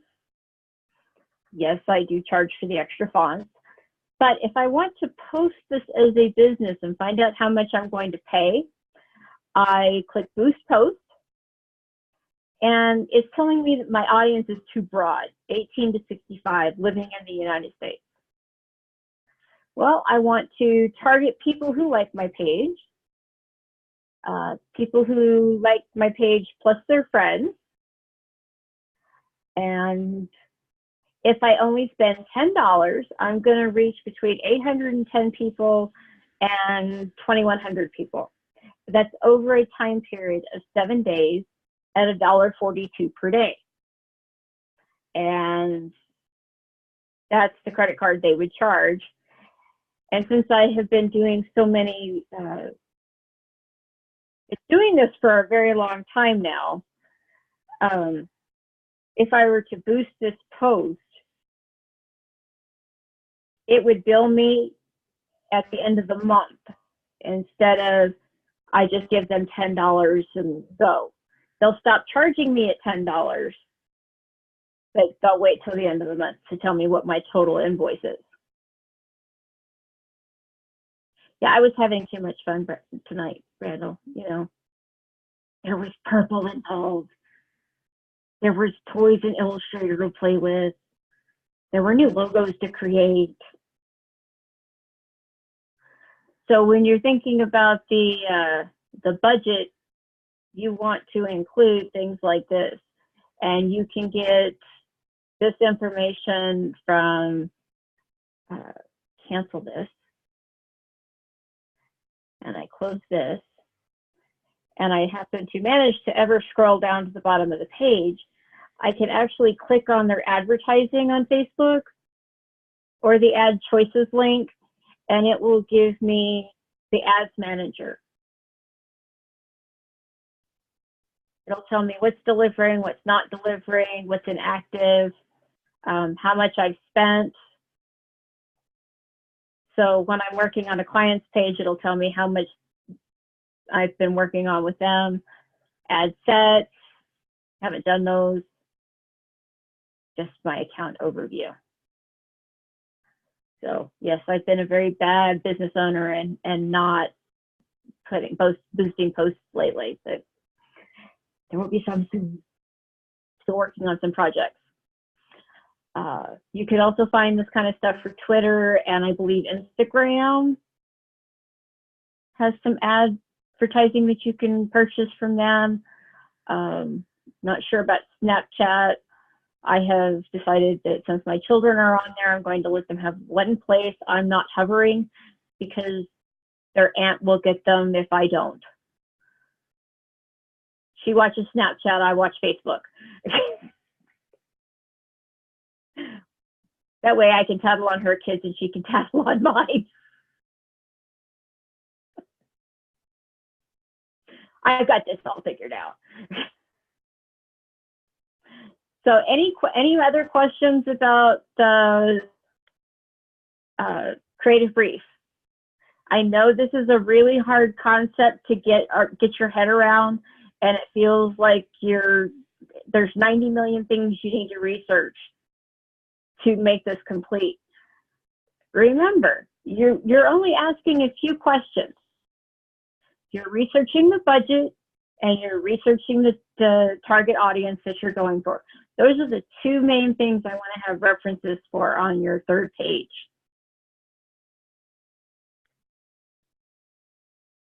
You can use the template as a guide, but I want you guys to come up with something that's just absolutely screams you. You as the designer, not you as the student. So best professional work as if you were going into a client tomorrow to have this signed off on and get to work.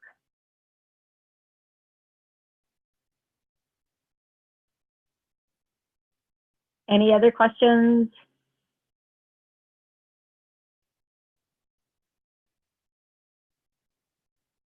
I know it's a really hard concept.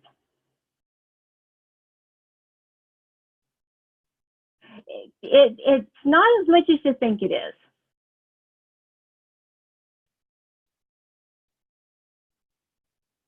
I almost feel like this is a midterm type paper, but in order to get to your midterm project, you have to kind of do this one because this affects week 4. Yeah. And life in general always gets in the way. So remember, it's just two main things you're researching: the target audience and things you need to include in the budget. Does that help, Lisa? That helps. Okay. It's not, the hardest part is the research and trying to figure out what questions you need to ask.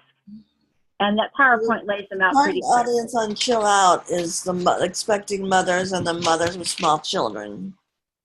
Well, that was the guidelines, suggested things that we came up with in class, but who else could you target? Well, you can families. Families, grandpas, that would be 65 and older generally.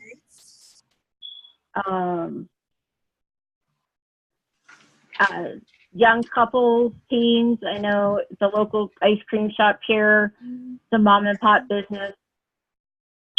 They serve cold sandwiches and hamburgers for lunch every day. To be there, hang out. The ice cream shop is a really broad audience group. For 50 years, you've got everybody that grew up in that community. So you can actually target a certain zip code depending on where your ice cream shop is. So if I was, go back to that boosted post thing, and I'll show you what I mean. Okay. Post.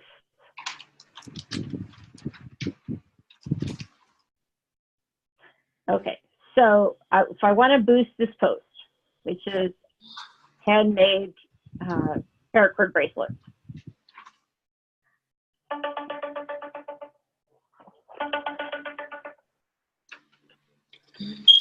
I can actually create a new audience just by telling them that I want to market to a certain zip code.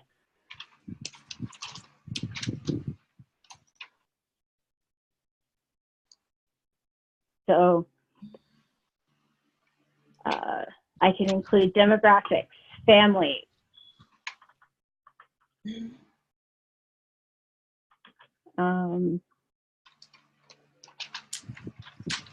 couple,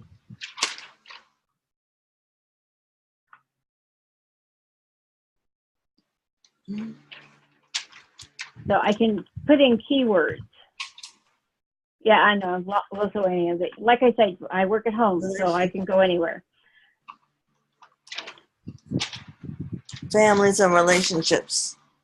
Well, no, it's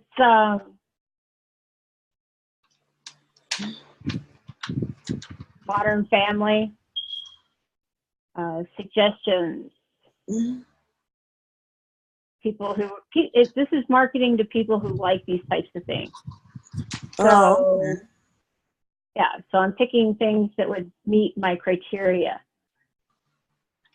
So if I wanted to search for a demographic on my own for an additional interest, because that's still telling me 8 million people, people who like ice cream.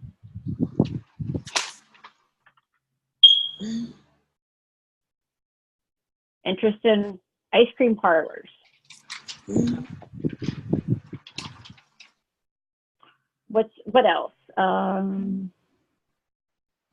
Local food. So I'm going to take this and go to Cody, Wyoming. Yep, I can select that city. And my audience is now too small.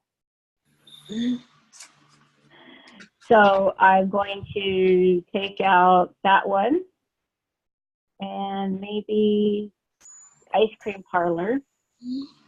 Still telling me I'm too small.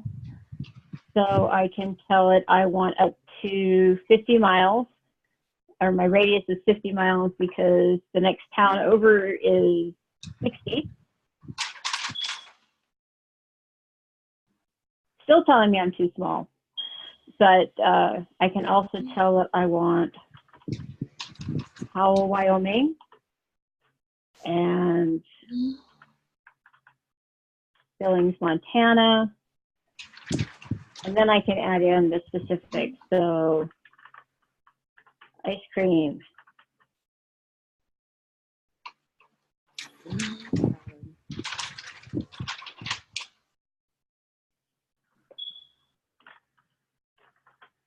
Maybe foodies.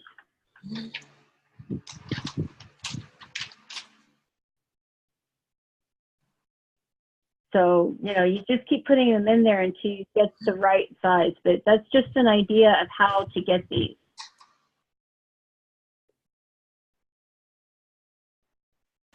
the So demographics. does that help?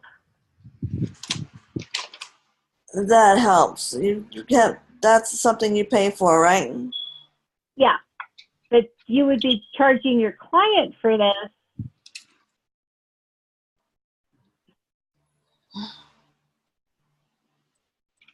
And I could add my Thermopolis. And then they start to overlap. So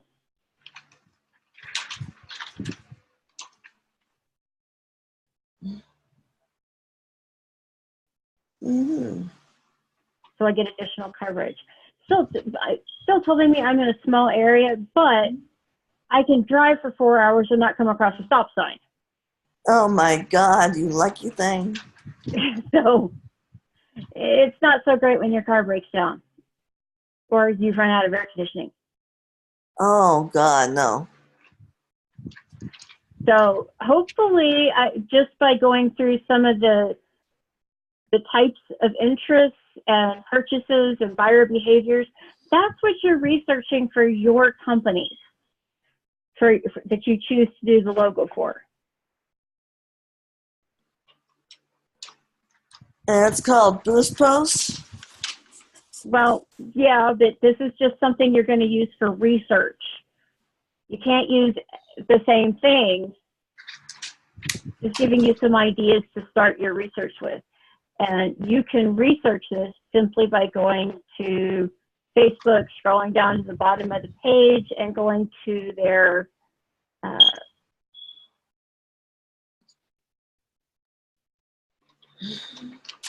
no idea. Right here, advertising, ad choices, their privacy policy. They've even got a brand book in here. So you can come in here and look up what it's going to cost, what kind of marketing. But think about people who like ice cream. Is it a foodie? Is it somebody who just likes plain vanilla? You know, is it a gourmet recipe that's coming out for the 50-year anniversary? So it's just some ideas. Everlure, they're launching a children's line. Fit Fun Food. They're marching a diabetic food plan. I was kind of thinking they would have ice cream outside as well for the Well, 50th that's anniversary. going to be up to you and your creative brief, because you can decide whether or not it's going to be a big event, but they know that they need what they need, and it's all included in the assessment and the assignment when you open this. But then the again, you want them in the door. Well, it's not your job as the designer to make sure they get in the door. You're concerned that it's a locally owned and operated, celebrating 50 years in business, organic home creation snacks, and they're highlighting their 50th anniversary to increase traffic and sales. So that's where you start your research, is what type of people do you want to aim your campaign at?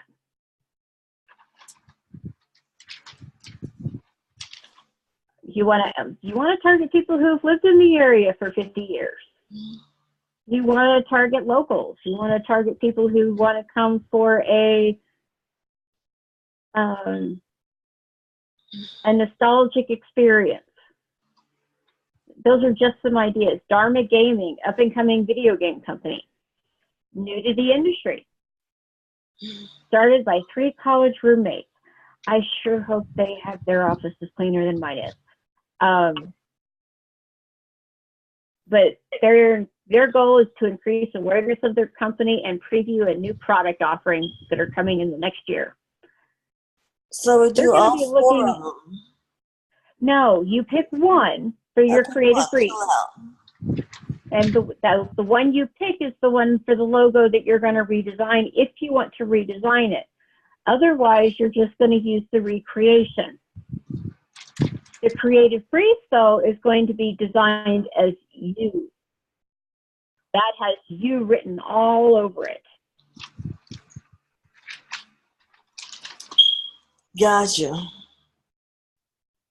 Okay, so we're about 10 minutes over. So anybody have any other questions? I know somebody wanted to know about doing brushes. Was that for Photoshop?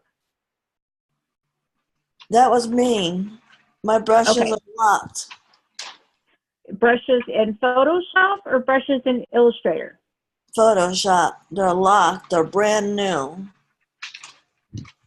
Okay, you'll have to share your screen with me, but I'm going to go ahead and stop the recording. And anybody who wants to stick around can stick around for a little while. But I'm just going to go ahead and say good night to everybody on the recording so it can